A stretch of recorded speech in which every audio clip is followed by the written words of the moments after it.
Lugar, amado.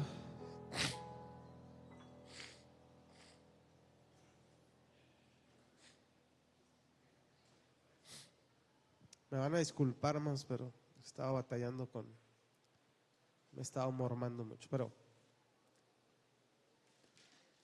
sean todos bienvenidos. Hay un tema con el cual convivimos a diario, pero es un tema que, a pesar de que convivimos a diario con ese tema, no le damos el valor y la importancia que debe de tener. Y es el tema sobre el cual esta semana Dios nos ha estado hablando, que es el tema del placer. Nosotros siempre asociamos el placer, primero lo asociábamos con el sexo. Cuando éramos jóvenes asociábamos el placer con el sexo y pensábamos que todo lo que tenía que ver con el placer se refería al sexo. Ahora, de grandes, de viejos, el placer lo asociamos con el ocio. Entonces, ¿han escuchado ustedes esta frase que dice vacaciones de placer, no días de placer? ¿Y a qué se refiere?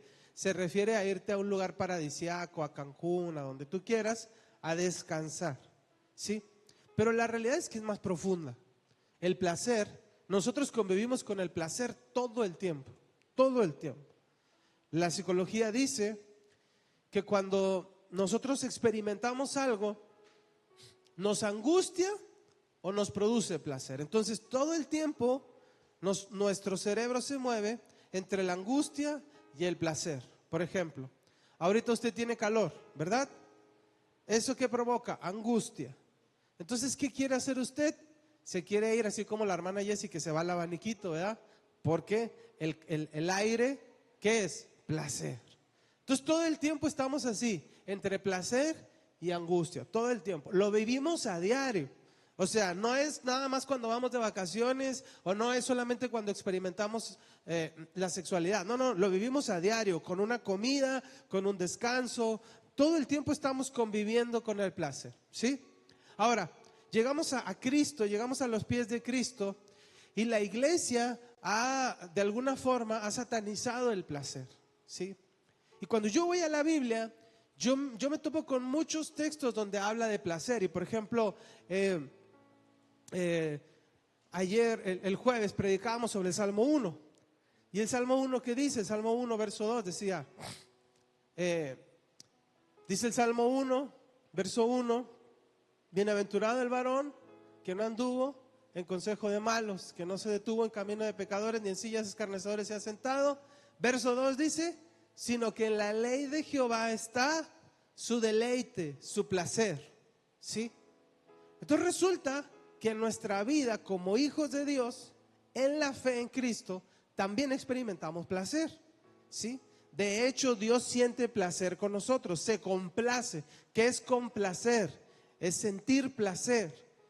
Él siente placer cuando le adoramos, cuando nos reunimos, cuando perdonamos, cuando nos amamos. Eso lo complace a Él, ¿sí? Entonces nos damos cuenta que el placer es mucho más importante. ¿Por qué es más importante de lo que nosotros pensamos? Porque todo aquello que no se disfruta se abandona, ¿sí? ¿Cuánto se les antoja una coca bien fría ahorita? No me responda, que veo la iniquidad en su rostro. Un refresco bien frío así con hielo, ¿no? Ahora, si yo le traigo un refresco con caliente, ¿qué lo haría? ¿Qué le haría a usted al tiempo? Le da un trago y lo suelta. ¿Por qué? Porque no le produce placer. Entonces, todo lo que no produce placer, lo abandono, ¿sí? Todo lo que produce placer en mí, permanezco. Juan 15, ¿qué dice Juan 15? Dice, yo soy la vid verdadera, vosotros los pámpanos. El que permanece en mí y yo en él, ¿sí? ¿Cómo puedo permanecer en? Cuando lo disfruto. Si yo lo disfruto, no puedo permanecer. Tengo una novia, tengo un amigo, un trabajo donde es un fastidio todo el tiempo el trabajo porque es gente conflictiva. Va a llegar un momento en el que me voy a romper por dentro y voy a decir, ya no quiero estar aquí. ¿Por qué? Porque lo que no se disfruta se abandona, ¿sí? Lo que no se disfruta se abandona. ¿Dónde permanezco? Donde disfruto, donde hay placer, donde ya tengo ganas de escuchar al pastor predicar, porque Señor siempre me habla cuando el pastor predica. Ya tengo ganas de ver a los hermanos, tengo ganas de ir a meterme a ese horno y calentarme y sudar con los hermanos. Tengo ganas, lo extraño, lo disfruto, hay placer en eso. Quiero estar aquí, permanezco. Ahora, si a usted no le gusta, ¿qué va a buscar? Lo que le produce placer, ¿sí? Hay gente que quiere iglesias donde no les diga nada. No, mira, ven a esta iglesia porque aquí nadie te va a decir nada. Nadie se va a meter contigo, nadie te va a juzgar, nadie te va a decir absolutamente nada. Bueno, eso es lo que le produce placer a él, pero no te lleva a Cristo. Porque para llevarte a Cristo necesitas ser confrontado y necesitas llevarte a morir para poder llevarte a Cristo. Y si nadie te dice nada, pues nunca vas a ir a Cristo, ¿sí? Pero ahí hay climas, ahí hay músicos guapos, como aquí. Allá hay más comodidades. Entonces, ¿qué busco? Busco el placer, ¿se da cuenta? Entonces yo les hablaba estos días de que nosotros, el mundo ha hecho, leíamos Génesis 3, ¿se acuerda? Cuando la serpiente seduce a Eva y le dice, mira, si comes del fruto, le dice, no vas a morir, sino que Dios sabe que vas a conocer el bien y el mal y vas a ser como Dios. Entonces la mujer ve el fruto, lo ve y es deseable, o sea, se antojaba comerlo, lo come, y cuando lo come, el centro de placer que el ser humano tenía estaba conectado con Dios, se desconecta con Dios y se conecta ¿con qué? Con el conocimiento. Por eso conoce gente que le gusta tener la razón siempre. Nadie conoce a esa gente, nomás yo la conozco. ¿Por qué quiere tener la razón siempre? ¿Nunca se ha preguntado por qué quiere tener la razón siempre? Y esta novia que está equivocada, pero manipula todas las cosas para que tú le des la razón. ¿Sabes por qué? Porque tener la razón produce placer. Produce dopamina, te gané. ¿Sí? Discutimos, te gané. Produce placer. Porque nuestro sistema de recompensa en el cerebro está conectado a los deseos de este mundo, al conocimiento. ¿Sí? Ahora, cuando yo vuelvo a Cristo, ayer ministrábamos, ¿y qué ministrábamos? Que nuestro centro de placer fuera Cristo. O sea, Cristo quiere que sintamos placer, pero no el placer del mundo, porque el placer del mundo produce insatisfacción. El placer del mundo es temporal, pero el placer de Cristo es eterno. El deseo eterno, cantábamos ahorita, ¿sí? Es un placer que va por encima del tiempo. Entonces, ¿qué pasa? Yo vengo a Cristo, conecto mi sistema de recompensa con Cristo, se lo devuelvo a Él y claro, empiezo a disfrutar todo. Por eso decíamos ayer que la gente que es recién convertida quiere estar todo el tiempo en la iglesia, quiere escuchar, quiere que le enseñen, quiere cantar. ¿Por qué? Porque hay placer en eso, ¿sí? Cuando el placer se desconecta de Cristo y se vuelve al mundo, empieza a dejar de sentir placer y es cuando ya no quiere. Ya no le parece lo que le enseñan, ya se fastidia, ya ve todo mal. Y no es que el ambiente haya cambiado, lo que pasó fue que ocurrió un cambio en su interior. ¿Cuál fue? Que su sistema de recompensa se conectó con el deseo incorrecto. Entonces el deseo incorrecto apaga el deseo correcto. ¿Sí? Entonces hay gente que ora por una persona y otro lo ve y dice, ¿por qué oró por esa persona? Y se molesta porque oró por esa persona. ¿Por qué? Orar está mal. No, no está mal. Lo que pasa es que el juicio procede de un sistema de recompensa que está desconectado de Cristo. Entonces, claro, no puede ver lo que los demás ven, porque él está conectado a otra fuente, ¿sí? No está conectado a Cristo. Entonces, ¿qué sigue después del placer? ¿Qué sigue cuando yo ya me reconecté con Cristo? ¿Qué sigue cuando ya yo vuelvo a disfrutar su presencia, su casa? Tengo hambre, estoy aprendiendo. ¿Qué pasa? ¿Qué sigue después ahí? Isaías 61:10. 61:10 y 11.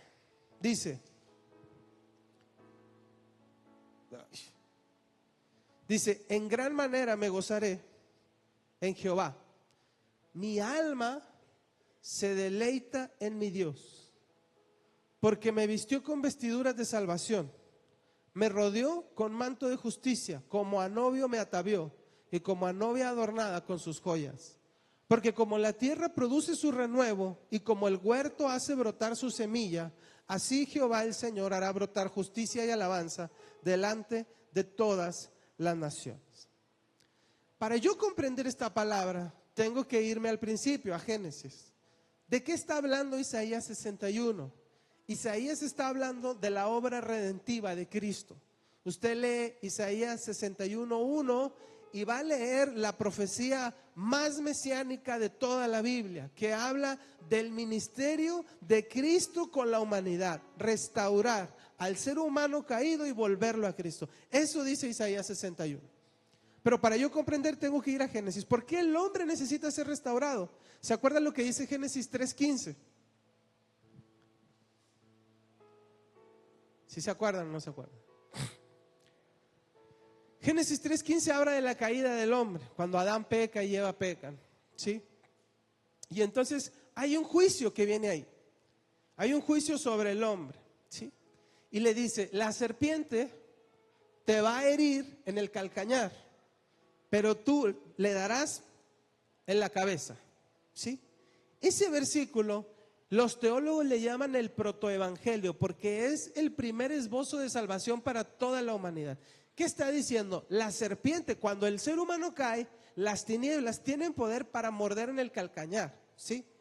Entonces yo les decía en otra ocasión que predicaba sobre este tema, que no dice la Biblia que la serpiente te pica en la cabeza, o te pica en el cuello, o te pica en el corazón. Dice que te pica en el calcañar. Entonces, que es como una parte que está cerca del tobillo. Entonces, ¿qué pasa cuando tú tienes una herida en el tobillo? No puedes caminar bien, te duele cada vez que pisas. Si caminabas a una velocidad tienes que bajar el ritmo, te desvías porque no puedes caminar derecho, te vas de ladito, te produce mucho dolor, ¿sí? Ahora, eso es una metáfora de la obra de las tinieblas en el ser humano. Dígame sí o no, si hay heridas en el ser humano que lo hacen que avance más lento, ¿no es cierto? Que va corriendo y de repente sufre un trauma, una herida, y avanza, pero avanza más lento, o a veces ya no puede caminar, ya no puede avanzar. Lo desvía del propósito, se va por otro lado, le produce mucho dolor. Caminar, avanzar, le produce mucho dolor. Esa es la obra de las tinieblas en el ser humano. Una obra que tenía que ser deshecha. ¿Cómo la deshace Dios? A través del Mesías, de Jesucristo. Entonces, ¿qué hace? ¿Qué hace Jesús? Usted lo va a leer conmigo, Isaías 61. Dice, el Espíritu de Jehová el Señor, Isaías 61:1, está sobre mí porque me ungió Jehová, me ha enviado a predicar buenas nuevas a los abatidos. ¿Sí? ¿Qué es lo primero que hace el ministerio restaurador de Cristo? ¿Qué es lo que hace? Predica buenas nuevas a los abatidos. Entonces yo soy una persona que las tinieblas me mordieron porque me abandonó mi papá, porque fui abusado, por lo que usted quiera, el trauma que usted quiera. Y yo voy caminando con la cabeza baja, todo está mal, todo es triste, este mundo deprimente, aquí no hay nada bueno, las guerras, los asesinatos, la violencia, todo estás quejándote y quejándote. ¿Qué es lo primero que hace Dios? Te da buenas nuevas. Hey, despiértate. Hay esperanza para ti, hay una vida mejor para ti, hay una buena noticia para ti. Estabas deprimido, no te abandonó tu papá. Bueno, dice la Biblia que Él es el Padre bueno, que a todos los que creen les da potestad de ser ya hechos hijos de Dios. Él es el Padre bueno, el Padre perfecto. ¿Qué es eso? Al huérfano, eso es una buena noticia. Yo creí que no tenía papá y de repente viene alguien y me dice, sí tienes papá, hay un Padre que te ama. Es la buena noticia. Y luego después, ¿qué dice?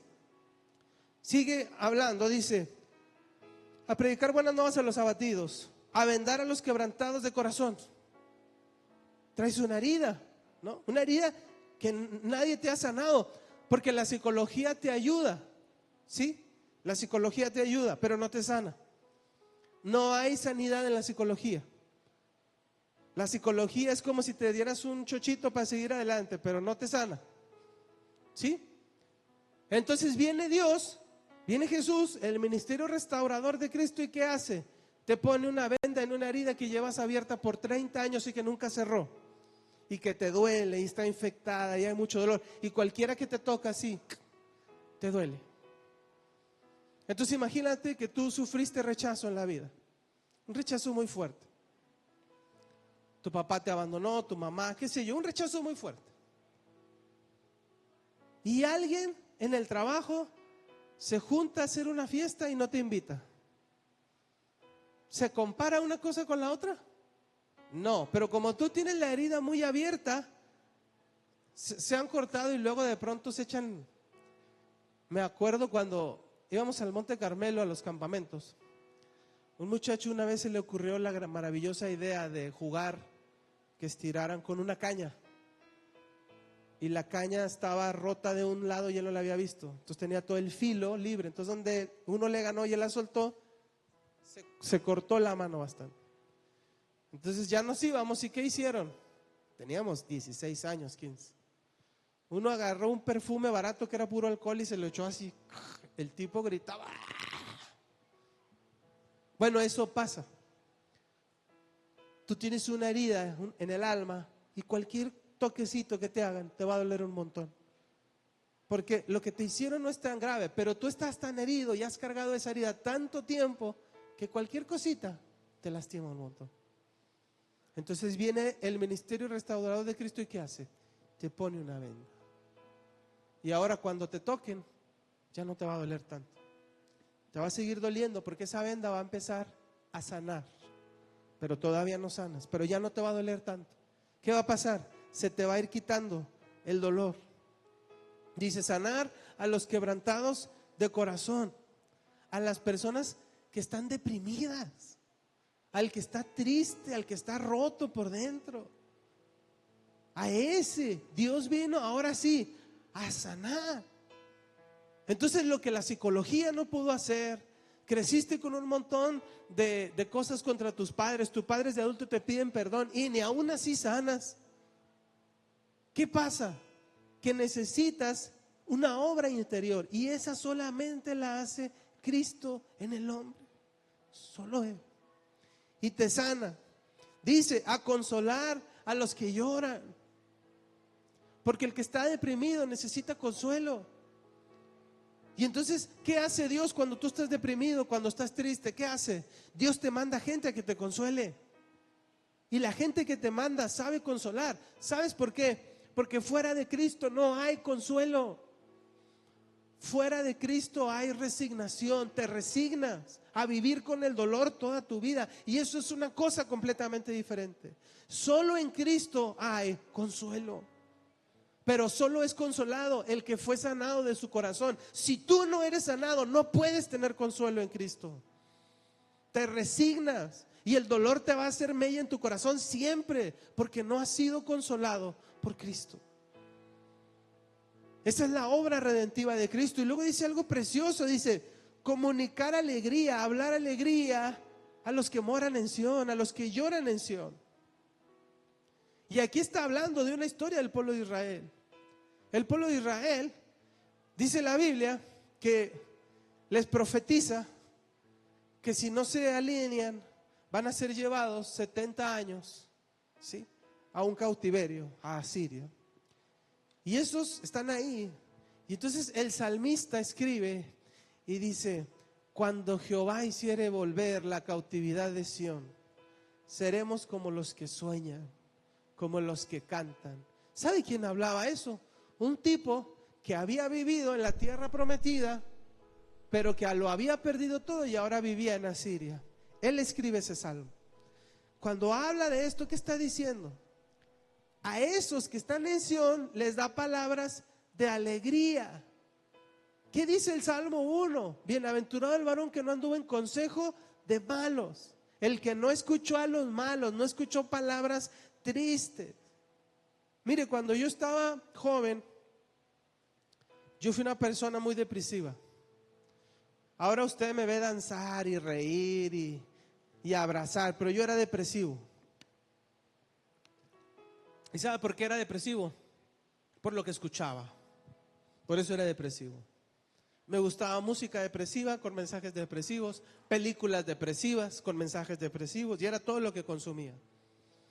Y me acuerdo que cuando era joven había una película que me gustaba mucho, y ahora de grande la quise ver, y apenas empecé a verla y yo dije, qué mugrero. ¿Por qué estoy viendo eso? ¿Por qué me gustaba eso? Por eso estaba así de metido con la cabeza hundida en la tierra. Cuando yo estoy triste, no ocupo que alguien venga y me diga, ay, yo también estoy triste. No, yo ocupo palabras de alegría. Eso es lo que ocupo. A lo mejor en su momento no las voy a entender, pero va a llegar un momento que esas palabras van a provocar vida. Eso lo hace Cristo. Ese es el ministerio restaurador de Cristo. Cuando uno necesita ser consolado, Cristo no va a venir a decirte, yo también, mira, a mí también me levantaron falsos, me crucificaron, me lastimaron. No, ¿sabes qué te va a venir a decir Cristo? En el mundo tendréis aflicción, pero yo he vencido al mundo. Eso te va a decir Cristo. Es el ministerio restaurador de Cristo. Y luego después dice, dar hermosura en lugar de ceniza, óleo de alegría, de regocijo en lugar de lamento, manto de alabanza en lugar de pesadumbre. ¿Sabes qué está haciendo? Está sacando tu alma de tristeza, de dolor, de angustia. Te está quitando ese dolor que la serpiente te puso en el calcañar. Te está sanando para que camines derecho y ya caminas bien, ya vas avanzando. Pero ¿sabes qué pasa? ¿Qué falta? Falta que disfrutes. Falta el óleo de alegría, el manto de alabanza. Eso te hace falta. Entonces yo ya estoy bien, estoy sano. Sí, pero ahora me falta la otra parte, que es entrar en el gozo. ¿Qué dice Romanos 14:17, hermanos, por enésima vez? ¿Qué dice?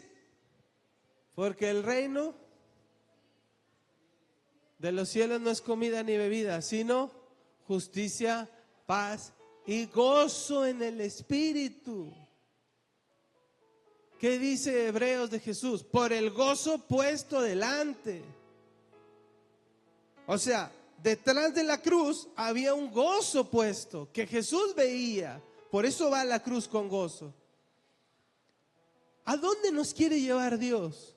A disfrutar, al gozo, a sentir placer. Por eso necesitamos sanar. Porque si no sanamos, no podemos disfrutar. ¿Se acuerda lo que hablábamos ayer? La anedonia. Eclesiastés 12:1, ¿se acuerda lo que decíamos? Alégrate, gózate, porque van a llegar los días en los que digas, ya no tengo en ellos placer. Antes, unos taquitos de trompo eran lo máximo. Ahora lo huelo y me dan agruras. Ya no los aguanto. Ya no hay placer ahí. Eso es anedonia, ya no puedes disfrutar. Qué triste cuando un día disfrutaste a Cristo y ya no lo disfrutas. Qué triste cuando tú llegabas con cantos de alabanza por la puerta y ahora vienes con queja, con tristeza. Qué triste, porque no es que el entorno haya cambiado, es que perdiste el gozo de tu salvación. Y eso nadie lo puede cambiar más que tú mismo. Eso es, solo tú y Cristo pueden cambiar lo que Dios quiere hacer para ti. Entonces nosotros leemos en la Biblia que dice el profeta, dice, porque yo sé los pensamientos que tengo para ustedes, pensamientos de bien y no de mal. ¿No dice así la Biblia? ¿Y por qué seguimos pensando que Dios quiere el mal para nosotros? ¿Y por qué sales y emprendes un proyecto y sigues pensando que algo malo va a pasar? Sacas el carro y estás pensando, ¿y si me corren? ¿Y si me enfermo? ¿Y si ya no aguanto? ¿Si no completo? ¿Por qué no pensamos, ¿y si sí completo? ¿Y si me aumentan el sueldo? ¿Y si estoy más sano? ¿Por qué siempre pensamos lo peor? ¿Por qué no abrazamos lo que el Padre nos dijo? Yo sé los pensamientos que tengo para ti, pensamientos de bien. Estás sufriendo en tu matrimonio, esa no es la voluntad de Dios. Dios quiere que disfrute, eso es lo que quiere. Sufres en la casa, Él quiere que disfrutes, Él no quiere que sufra. Entonces ahí sí queda la frase, ¿verdad? Sufres porque quieres. Ahí sí. Porque en Cristo tenemos todo. En Cristo tenemos todo. Y le voy a decir una cosa. Lo único que satisface al alma es Cristo. Es lo único que le va a traer satisfacción. Usted puede experimentar con trabajos, con dinero, con viajes, con mujeres, con hombres, con lo que quiera, su alma siempre va a estar insatisfecha. Pero cuando usted deja que Cristo llene su alma, ese día todo se para. No hay nada que usted quiera más que a Cristo. Nada, nada. ¿Qué lo va a tentar a usted? Dígame, ¿qué lo va a tentar? Si su deseo es Cristo. ¿Sabe cuándo lo tienta el mundo? Cuando ese es su deseo. Ahí sí lo tienta. Lo tienta el dinero porque ese es su deseo. Cuando no es mi deseo, ¿por qué me va a tentar el dinero? Si mi deseo es Cristo. Entonces me vuelvo hasta cierto punto invisible para las tinieblas. No me pueden atacar. ¿Cómo me atacan?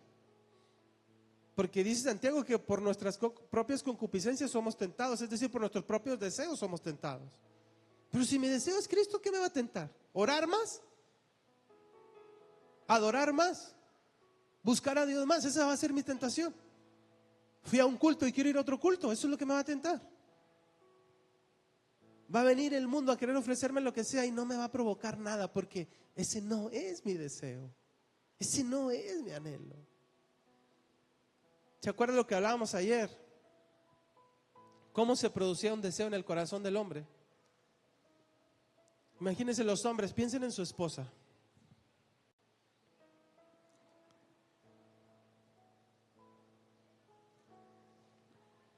Y digo los hombres porque los hombres somos visuales.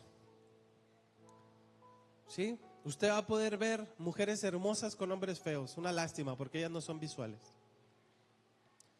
Ellas son auditivas. Pero piensen en sus esposas. Imagínense que usted tiene, por un lado, a la que hoy es su esposa, que en ese entonces no era su esposa, era su amiga, y usted está orando frenéticamente por ella, ¿sí? Y está haciendo todo lo que usted está a su alcance para enamorarla. Y tiene otra amiga, ¿sí? Y ella está enamoradísima de usted, y usted lo sabe, está enamoradísima. Pero no se sientan mal, ¿verdad? Por lo que voy a decir, no se ofendan, hermanas. Pero la muchacha es todo lo que a usted no le gusta. Así que no voy a hablar de si está alta, chaparra, no. Es todo lo que a usted no le gusta, ¿sí? ¿Qué va a elegir usted? ¿Qué lo va a tentar? Si usted ya tiene al amor de su vida visto, ¿ella lo va a tentar? ¿Le va a provocar indecisión? Claro que no. Va a decir no. Pobrecita, ¿verdad? Pero pues no. Y ella, ándale mi vida, y no. Y podrá hacer lo que quiera, ella no va a poder. ¿Por qué? Porque su deseo no está ahí. Su deseo está en otra persona. Eso no lo tienta. Así pasa con el mundo. Cuando mi deseo está en Cristo, no me tienta nada. ¿Por qué me va a tentar? ¿Por qué me va a tentar la pornografía? ¿Por qué me va a tentar robar dinero? ¿Por qué me va a tentar las mujeres? ¿Por qué? Si mi deseo está en Cristo, no es lo que estoy buscando, no es lo que quiero. Mi deseo está en Cristo. Entonces, después de que yo empiezo a decir lo que el profeta decía, Isaías 61:10, mi alma se deleita en Jehová. Salmo 1 y 2. Salmo 1, verso 2. En la ley de Jehová está su delicia. Salmo 37:4. ¿Se acuerdan lo que dice el Salmo 37:4? Deleítate a sí mismo en Jehová, y Él te concederá las peticiones de tu corazón. O sea, no te dice, ve a la iglesia y Él te concederá las peticiones de tu corazón. No te dice, ora y te concederá las peticiones de tu corazón. Te dice, deleítate en Jehová y Él te concederá las peticiones de tu corazón. Salmo 112:1 al 3. Bienaventurado el hombre que teme a Jehová y en sus mandamientos se deleita en gran manera. Su linaje, escucha, su linaje será poderoso en la tierra. La generación de los rectos será bendita. Bienes y riquezas hay en su casa y su justicia permanece para siempre. ¿Qué dice el Salmo 16:11? Me muestras la senda de la vida. En tu presencia hay plenitud de gozo, delicias a tu diestra para siempre. ¿Qué dice el Salmo 16:5?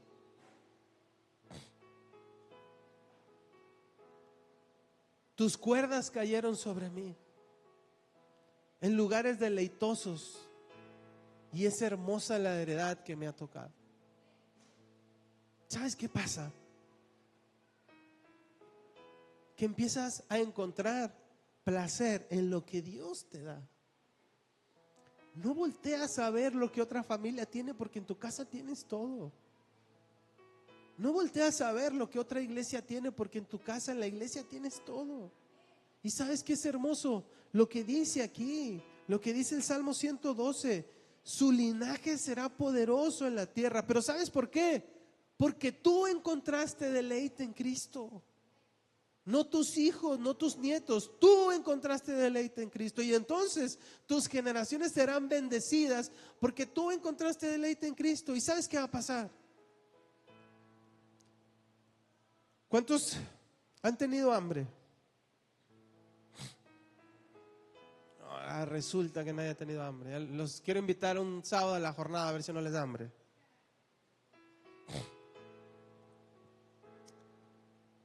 Imagínate que tienes hambre y me voy a poner de ejemplo yo, ¿sí?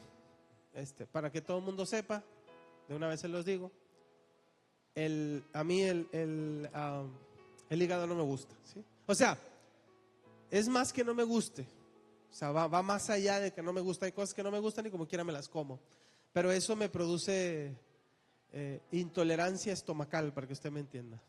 O sea, no puedo ni olerlo, para que usted me entienda.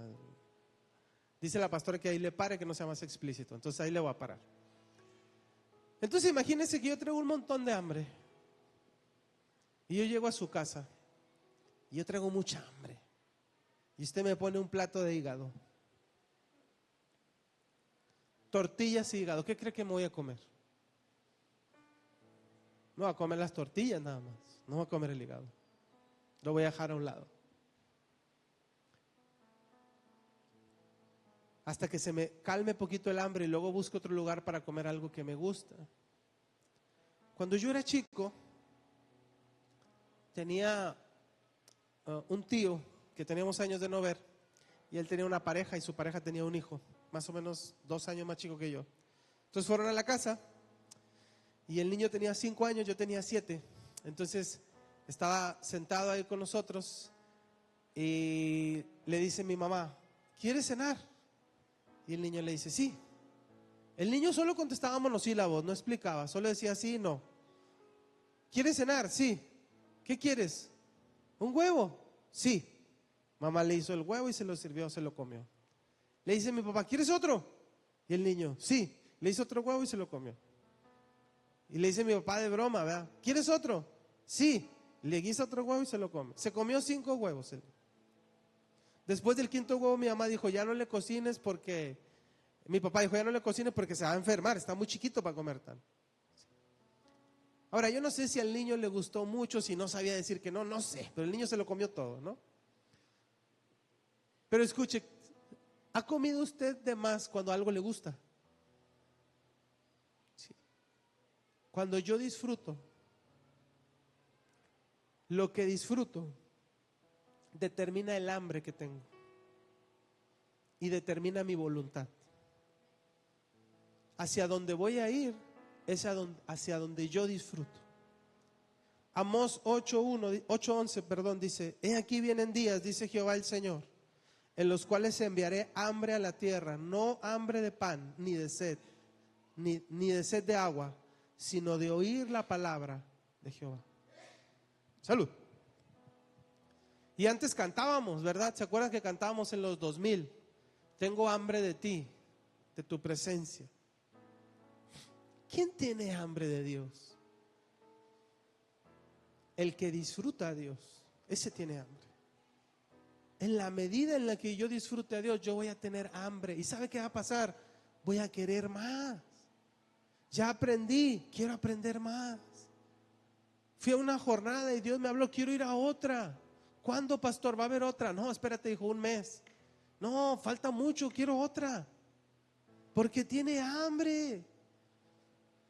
Pasamos estos, ya casi, hermanos, estamos por terminar los 40 días.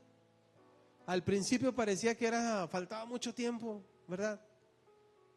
Honro a todos los que pudieron permanecer en lo que prometieron a Dios. A los que pudieron venir a las jornadas, que estuvieron aquí. ¿Sí? Siempre en cada jornada Dios nos bendijo, nos habló.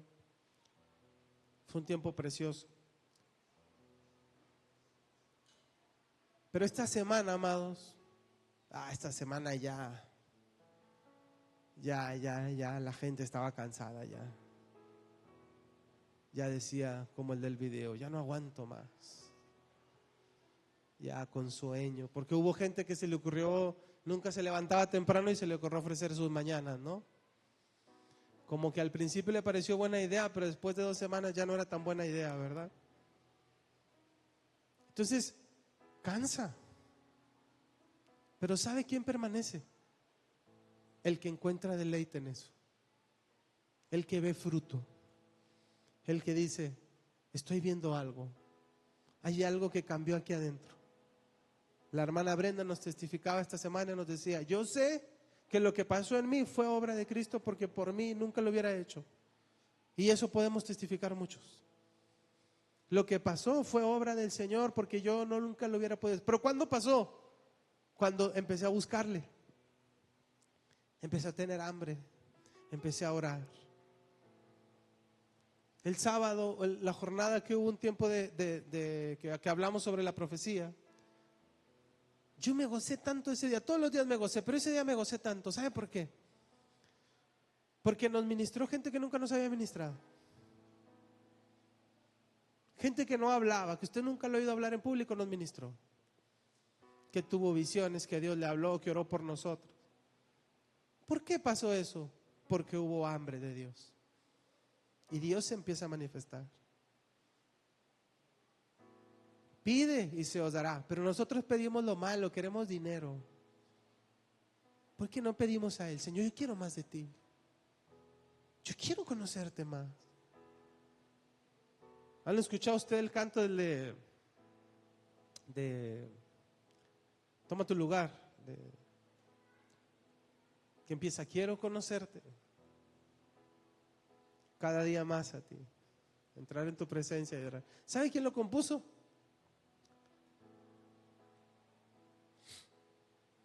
Lo compuso un parte del ministerio Toma tu lugar. El hermano Lucas Consley lo compuso. ¿Y sabe cuándo lo compuso? Cuando estaba haciendo el aseo en la iglesia solo. Ahí, trapeando, barriendo, ahí lo compuso. Estaba ahí, no estaba en un culto, en un congreso, no, estaba barriendo solo. ¿Por qué pasa eso? Porque ese tipo tenía hambre de más de Dios. Y hoy nosotros podemos ver que el ministerio de Toma tu lugar es uno de los ministerios que tiene influencia a nivel mundial en lo que hacen. Pero ¿sabe por qué? Porque tenían hambre de Dios. Usted va a escuchar testimonios de ellos. ¿Sabe cómo comenzó todo?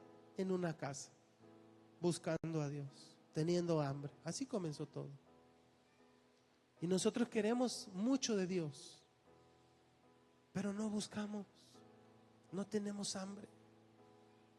Queremos que Dios nos hable, que nos bendiga, sí, pero no buscamos. ¿Y por qué no buscamos? Porque no hemos encontrado ese deleite en Él. Seguimos viendo a la gente, seguimos viendo circunstancias externas y nos desenfocamos de Cristo. Cuando yo logro volver a poner mi mirada en Cristo y tengo hambre por Él y empiezo a disfrutar, las puertas del cielo se abren y Dios empieza a hablar y empieza a dar. ¿Por qué? Porque tengo hambre de Él. Hoy los ministerios más influyentes en el mundo provienen de Argentina. Claudio Freyson, Dante Gebel, Marcos Brunet, Todos provienen de Argentina. ¿Y sabe por qué? Usted va a escuchar gente, testimonios de esa gente que se quedaba dormido buscando a Dios. Ellos no esperaban jornadas para buscar a Dios juntos. Esa gente sola se quedaba, trabajaba como usted y como yo, pero tenía tanta hambre que prefería cenar y meterse a su cuarto y ponerse a orar, y se quedaba dormido de rodillas, se levantaba en la mañana con las rodillas que no podía ni caminar por estar toda la noche hincado. ¿Sabe qué es eso? Hambre. Yo quiero que Dios me hable, quiero, Señor, dicen en la iglesia que tú hablas, quiero escucharte. Tienes 10 segundos para hablarme. No, no va a pasar. Tienes que aprender a deleitarte en Él. Y cuando Cristo sea tu deleite, amado, cuando sea tu deleite, vas a entrar al gozo. Eso es lo que sigue después del deleite, el gozo. Y aquello que ya no disfrutabas, lo vas a volver a disfrutar. Aquello que había perdido sentido para ti, lo vas a volver a disfrutar. Y vas a disfrutar tu casa, tus hijos, tu familia, tu esposa. Vas a disfrutar tus amigos. No vas a esperar a tener para disfrutar. Se te va a caer el velo y vas a entrar a ese gozo. Por eso el profeta dice en Isaías 61:10: de gran manera me gozaré en Jehová. El deleite, el placer y el gozo siempre vienen juntos. Siempre. Yo puedo disfrutar, comer un corte de carne muy rico, pero le digo una cosa: disfruto más un huevito con cualquiera de ustedes en su casa a que un corte de carne solo. Porque ¿qué dice el Salmo 133? Mirad cuán bueno, cuán delicioso, cuánto placer hay cuando los hermanos se unen en armonía. Eso es lo que pasa los sábados cuando estamos en la jornada que comemos aquí. Es un deleite. Es un placer. Todo se disfruta, amados, todo. No hay nada que me saque de ese gozo. Y entonces, lo que usted se tiene que preguntar hoy,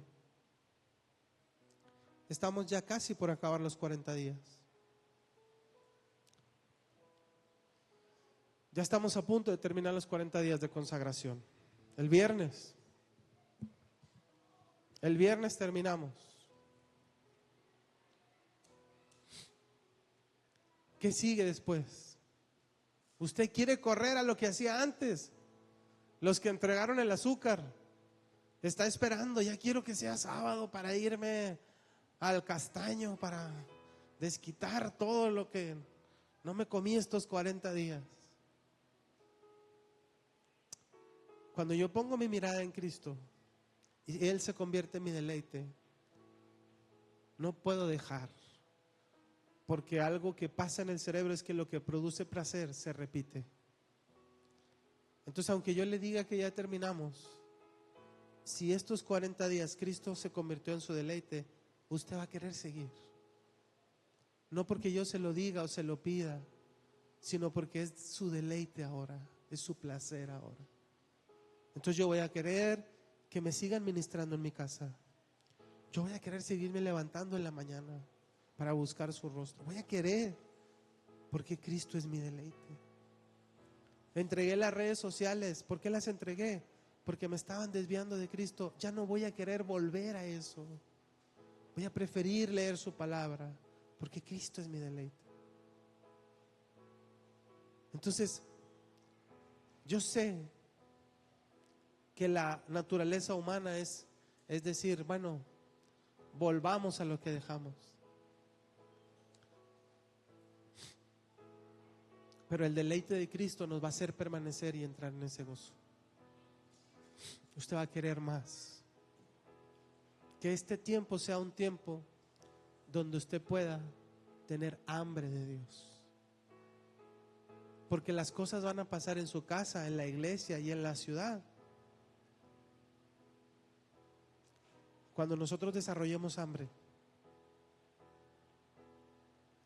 hay algo que Dios está haciendo y es hermoso lo que Dios está haciendo, pero a nosotros Dios nos marcó mucho a ministrar en las casas, mucho, en los hogares, y ustedes lo saben. Cuando empezó a haber fruto en los hogares, la casa empezó a cambiar, la iglesia empezó a cambiar. ¿Y sabe a dónde vamos? A hacer testimonio a la ciudad. Pero la ciudad no puede ser impactada por una iglesia que está desordenada de adentro, que sus hogares están desordenados, no puede. Todo comienza de adentro. Como iglesia un día van a voltear a ver esta iglesia, a lo mejor no nos va a tocar verlo, ojalá sí, pero va a ser una obra que comenzó en las casas, que encontramos no solo que Cristo fuera el centro de la casa, que Cristo fuera el deleite de la casa, que Cristo fuera el placer de la casa. Le voy a pedir que se ponga de pie.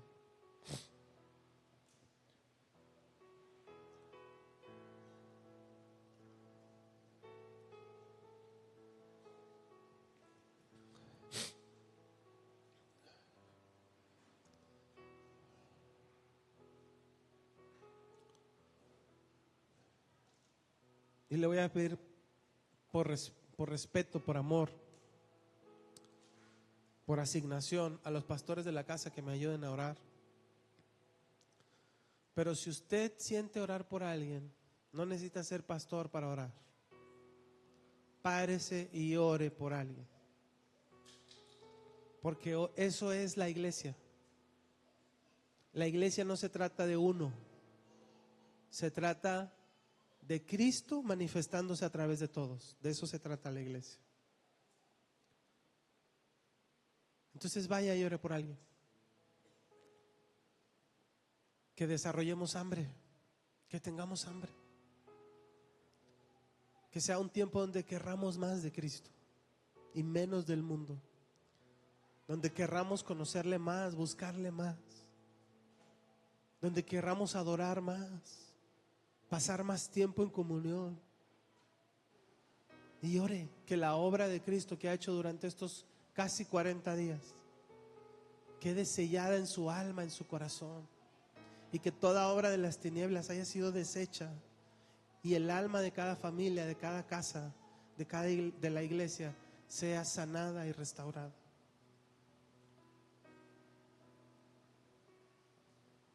Vamos a orar, amados.